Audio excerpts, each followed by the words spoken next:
Hi guys, Kai here and welcome back to episode 4 of the Football Manager 2020 series. We've started off with Chester FC, as you may remember, and we've had a pretty decent start to this season. We've just finished off September, as you saw there.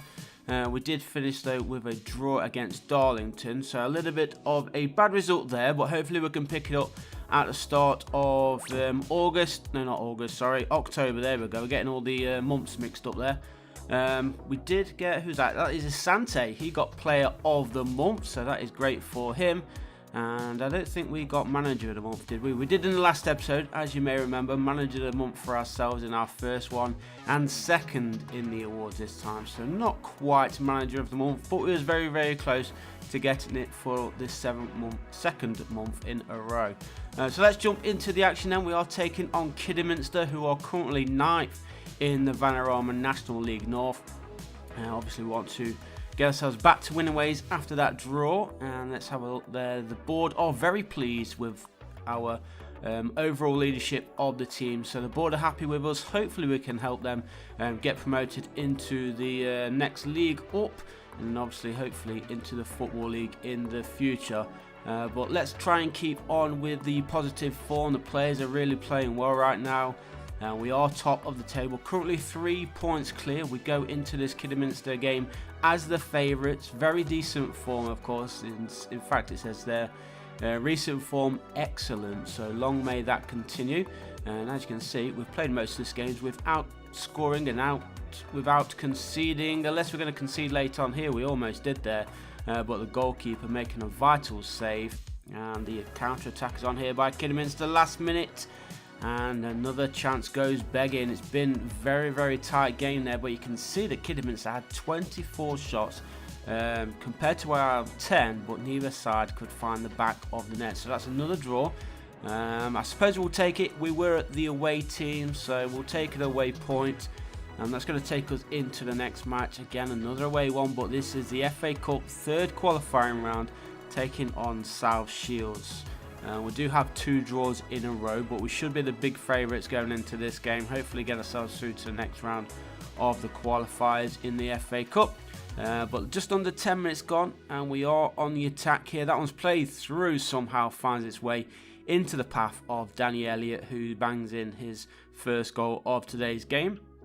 First goal of today's episode as well, as South Shields trying to get themselves back into this match, and it is Elliott, the goal scorer, plays it in the middle, and good passing play there from Chester, and it is Anthony Dudley who gets his second goal of the season to give us a nice 2-goal lead. And we're on to the half-hour mark, still have the 2-goal advantage. South Shields with the long-range effort, and Nigel Osborne gets them back into this game. And they're on the attack again here. Got themselves a free kick just outside the area, and that one finds the back of the net. And from 2 goals behind, South Shields have got them back onto level terms. And we're only 35 minutes into this match. So let's jump into the second half. And as you can see, it is still 2-2, but we are in possession, looking to attack. And the shot there over the crossbar. And does this go to a replay or extra time? I think it does go to a replay, if I'm totally honest. So it's going to be a late change here from Chester FC. I don't think we're going to have enough time to actually make anything from it, but there you go. It is 2-2. Final whistle blows, and hopefully we can have more of an impact in the return match. Obviously it will be at our home stadium in that return replay. And we're playing that one straight away actually, so no time for waiting on other games. We are heading straight into the replay of that FA Cup qualifiers third round game.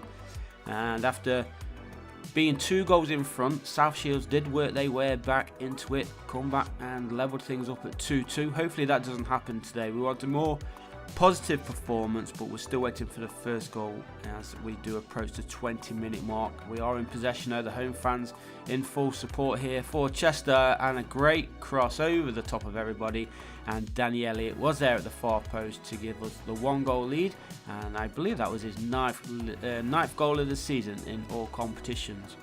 We're approaching half time. Can we double the lead? We can, and it is. Danny Elliott gets himself his 10th goal of the season, so into double figures for him. He's having a cracking season so far, isn't he? I noticed when he does miss a penalty though, his performance is really slack, so we need to improve on that. And that one finds the back of the net. George Waring scoring his first goal of the season. Less than 10 minutes to go, leading 3-0. It is going to be Chester FC who are going to be progressing through into the next round of the FA Cup as South Shields go out.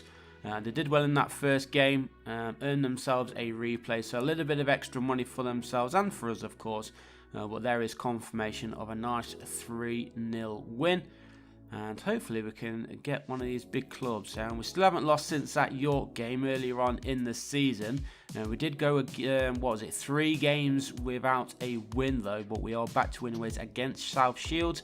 And hopefully in our next league game at home against Kings Lynn, we can push on and get ourselves a win in the league as well. We are the favourites. Decent is the recent form right now. Kings Lynn are not in good form. They're actually in third. They lost the last 2 and drew one before that. So 3 games without a victory then for the away team here. Will they be able to get themselves back into some decent form today? Hopefully not. We want to be the winners. We need the 3 points and we need to stay top of the table. And that one's found the back of the net against the run of play here. Amari Patrick gives Kings Lynn the lead from outside the area. It was corner here for Chester FC, and Brad Jackson scoring his 7th goal of the season on the stroke half time, getting us back onto level terms. We're on the stroke half time still here, and that is a cracking finish. Ewan Murray, we'll just call him Murray. Hey, he's the one that gives us the lead, 2-1. 2 goals at the stroke of half time. We will take that going into the break. 2 goals in front after, and that Patrick guy giving them the lead. But let's try and hold on, even try and get another goal. We've got a minute or so to play. A couple of minutes of added time remaining. Still leading here by 2-1, and there is the final whistle.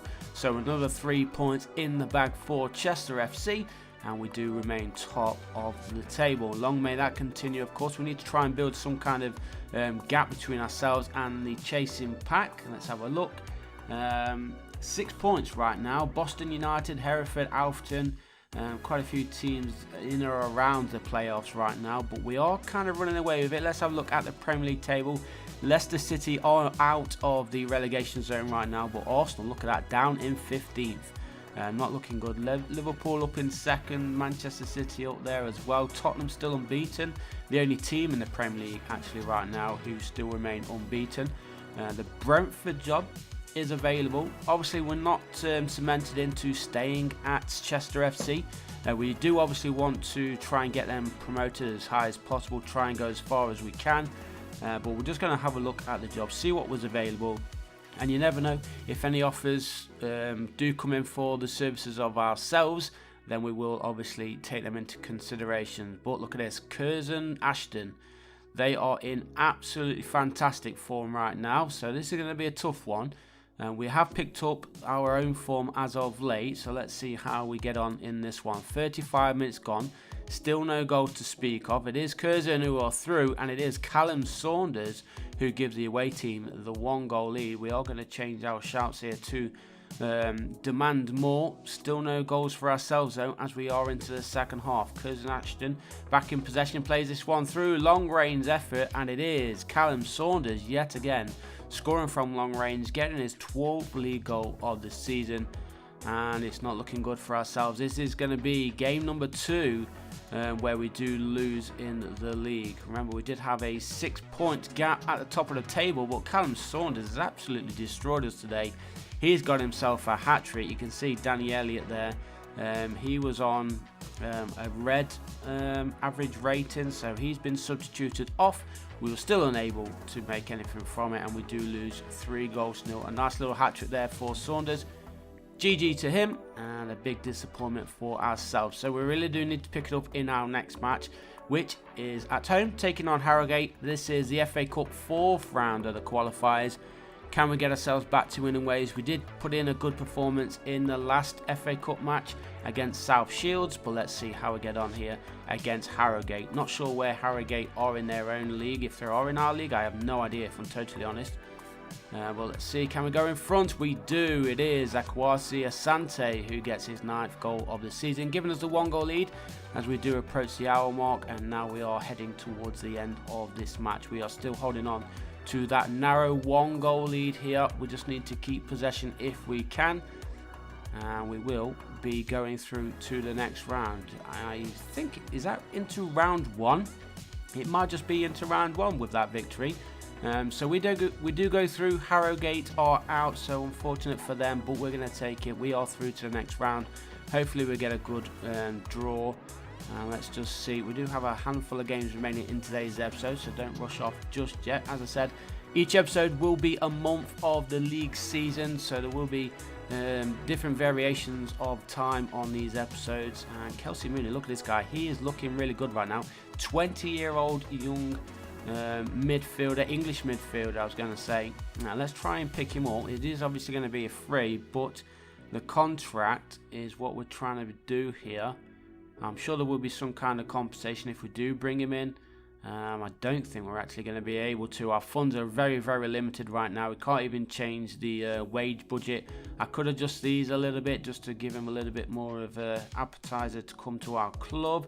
Asante right now, though, as our main striker, is doing a good job. And no, we are not going to be bringing in Kelsey Mooney to the club. Unfortunately, he's going to be staying at Hereford. And there is the FA Cup draw, and we are away taking on Carlisle United, who are currently in the Sky Bet League 2. Not doing too great, so you never know what could happen. We're not going to play that game just yet, though. We're taking on Gateshead next. They're in good form as well. They are the home side, sorry. So they'll be looking to keep themselves in the playoff positions, and will they be able to get the 3 points? I'm a bit worried about this one, if I'm totally honest. And we have picked up an injury. Brad Jackson has been substituted off. He picked up an injury as Asante goes through, and we do lead them 1-0. Just over half an hour played as we jump into the second half. Still narrow 1-goal lead as we are in possession, pushing forward, ball over the top, but only into the path of Gateshead defender who pushes it forward, and Coyote scores for Gateshead, giving them the equaliser. Then 1-1 it is, and we're running out of time if we're going to be finding a winner, as Gateshead have a corner and they themselves have found a possible winner here. They're leading 2-1 at home in front of the home fans, and as you can see, time is about up. Anthony Dudley, he's just picked up an injury, so he's going to be substituted off here. We don't really have the players to put on that wing, so we're just going to have to make do for now. There was only a minute or so remaining anyway, and unless we score here, it is going to be another loss then for Chester FC. A little bit of bad form we're going through. Oh, so close there to tying things up in the last few seconds, probably the last kick of the game.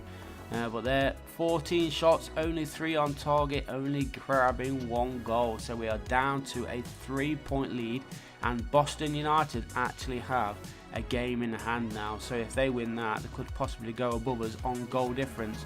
And we really need to pick things up, a little bit of slack in play in defence. And we do take on Hereford next up. Remember, we just tried to steal their star striker. Hopefully he doesn't score today. They're in inconsistent form as well, so it could be either way for this game. But we are at home, so we do have the home support. And right now it is Hereford with a free kick, playing it straight down the middle, trying to find some space. He finds a space, and he also finds the bottom corner. Jordan Nicholson gives Hereford the 1-goal lead here. Mooney still yet to get himself on the score sheet, and it is Rene Steer who scores the 2nd goal of today's match, and things are not looking good here for Chester FC. What is happening with us? We had a couple of injuries, I know that much, but really it shouldn't affect us to be getting punished so much like we are right now. A chance there for us to pull a goal back. It didn't happen. We do have a corner. The corner gets swung in, and we do get ourselves the 1st goal of this game. It is Asante yet again getting himself on the score sheet. And can we level things up? Just over 20 minutes remaining, still trailing by 2-1. That header straight into the path of the Hereford goalkeeper. He hits it forward and somehow goes all the way through. And Kelsey Mooney, who we did have contract talks with this week, has punished us and is given Hereford a 3-1 lead. So time running out, and it looks like it is going to be another loss here for Chester. Indeed it is. Look at 27 shots and only scored 1 goal. Asante did get it, but he needs to be more clinical going forward. Otherwise, we are going to go through a poor patch here. Fingers crossed we can pick it up in tomorrow's episode, but there we go. We are going to leave it there. We're into November now. The board's still very pleased with us, but of course, our form is not great right now. We do need to pick it up. So thanks for watching, guys, and I'll see you in the next one. Peace.